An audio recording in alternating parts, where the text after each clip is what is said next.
Sebuah koin dilempar ke langit. Tidak sengaja jatuh di tengah pembakar dupa. Taoist Kim didasarkan pada 5 elemen dan 8 trigram. Bergiliran memasukkan dupa di posisi yang sesuai. Mereka harap hantu dan dewa di semua sisi akan membantu mereka membuka peti mati. Tapi setelah goa bergerak, jarum di kompas tiba-tiba jatuh ke tanah. Pak Tao sangat panik. Seperti yang diharapkan, racun dari kubur langsung disemprotkan keluar. Bang Tu berhalusinasi. Dia bergegas ke kuburan seperti orang gila. Dia tidak memperhatikan sama sekali. Di dalam kubur ada banyak anak-anak. Dia menggunakan sekop untuk membuka tutup peti mati.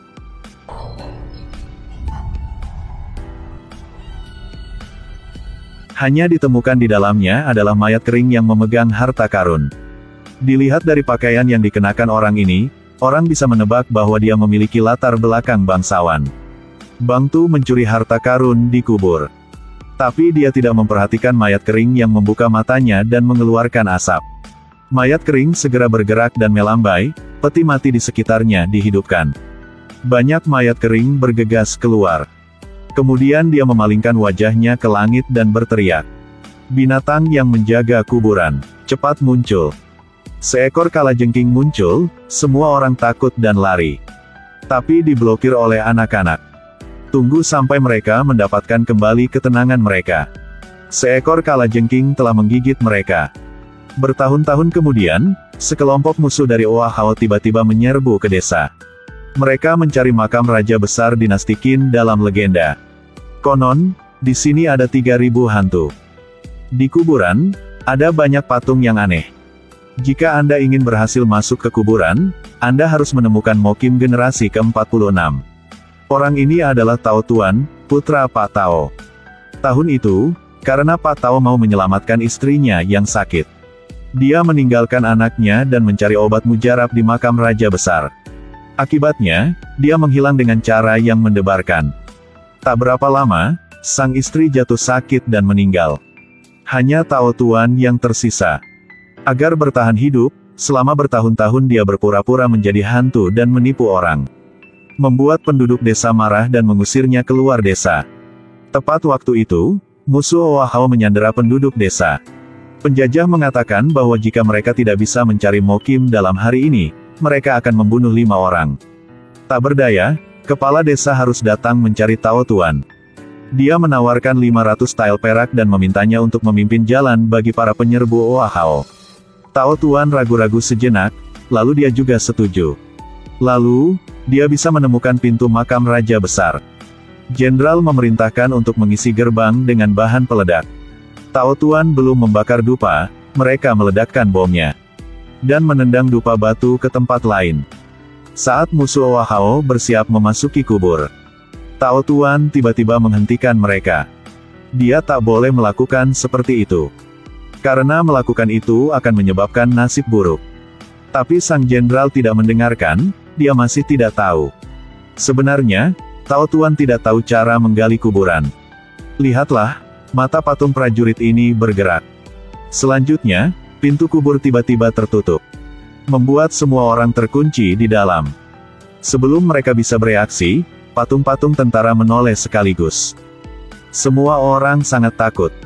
Beberapa orang menggunakan kaki mereka untuk menginjaknya, beberapa orang menggunakan pisau untuk menebas. Tapi ular semakin banyak muncul.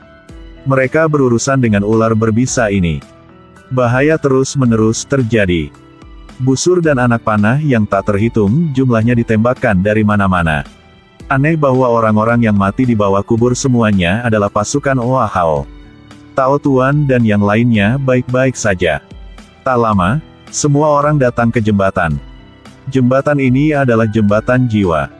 Legenda mengatakan bahwa ini adalah jembatan ke neraka. Iblis di kedua sisi terus-menerus memuntahkan api. Tampaknya memprediksi kematian. Hanya melalui jembatan ini seseorang dapat memasuki ruang rahasia. Jenderal Oa Hao meminta Tao Tuan dan yang lainnya memasuki dulu. Jembatan ini berumur 1000 tahun. Papan kayu memiliki banyak tempat untuk membusuk. Jika tidak hati-hati, akan jatuh. Setelah beberapa menit, mereka dengan aman ke sisi lain. Lalu, Jenderal segera memimpin bawahan melewati jembatan. Tapi baru setengah jalan jembatan itu terguncang. Kemudian pendulum yang aneh menukik. Musuh Oa Hao tidak punya waktu untuk menghindar dan jatuh ke kedalaman satu demi satu. Melihat adegan ini, sang jenderal sangat marah. Tao Tuan memberitahunya bahwa karena pasukan Oa Hao bukan orang lokal, tidak cocok untuk vitalitas di kuburan. Selanjutnya, mereka mencuri kuburan, jadi tentara mereka terbunuh. Jika mereka melakukan kejahatan lagi, tidak ada yang bisa menyelamatkan mereka. Tidak cara lain, jenderal hanya bisa menelan kemarahan ini dan meminta mereka maju ke kuburan yang lain. Sangat cepat, mereka tiba di kuburan yang aneh. Di tanah ada peti mati yang tak terhitung jumlahnya dengan pesona. Ada peti mati batu besar yang tergantung dari rantai besi. Tao Tuan berkata kepada jenderal, "Ini adalah formasi iblis legendaris." Para peti mati di tanah tampaknya diatur secara acak. Sebenarnya, peti mati yang tersebar adalah peti mati mistis. Dan peti mati yang tergantung di atas adalah pemilik kuburan. Pasti ada banyak hal berharga di dalamnya. Ketika sang jenderal mendengar itu, dia tertawa terbahak-bahak. Segera memerintahkan para prajurit untuk menurunkan peti mati. Tetapi ketika mereka mencoba membuka tutup peti mati, mereka menemukan sesuatu di dalam.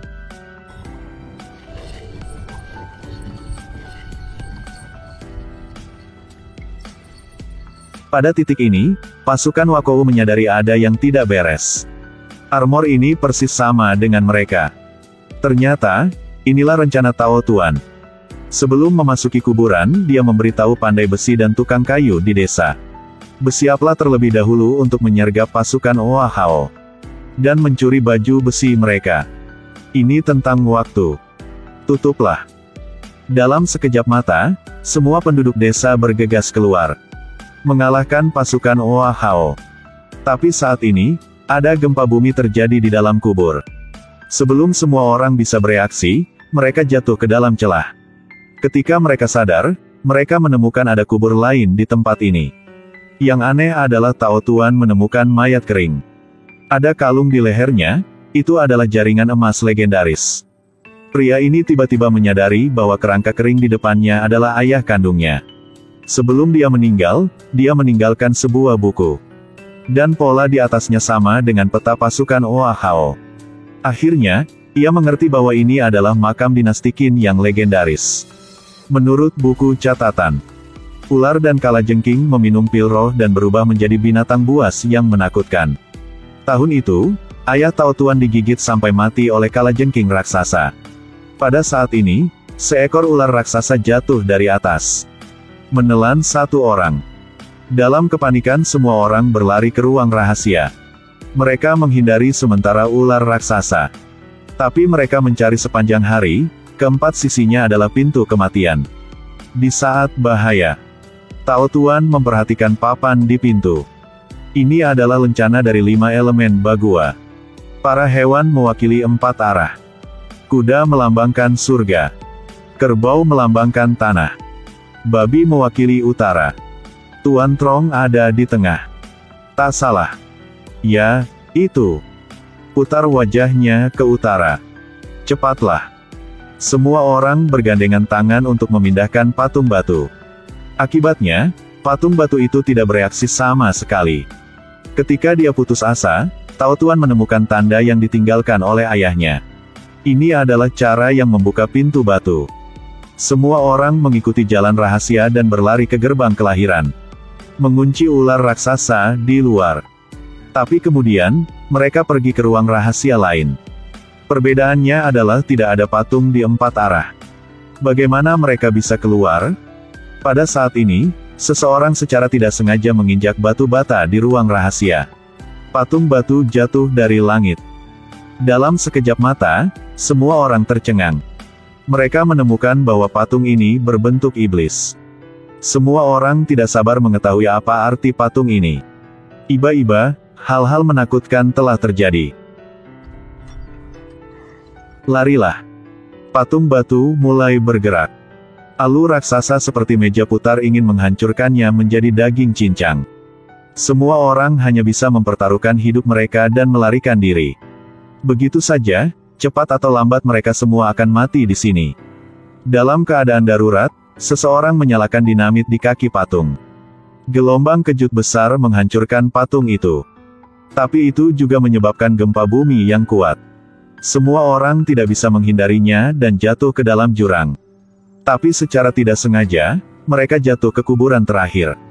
Ini adalah Touching Gold Captain yang baru ditayangkan.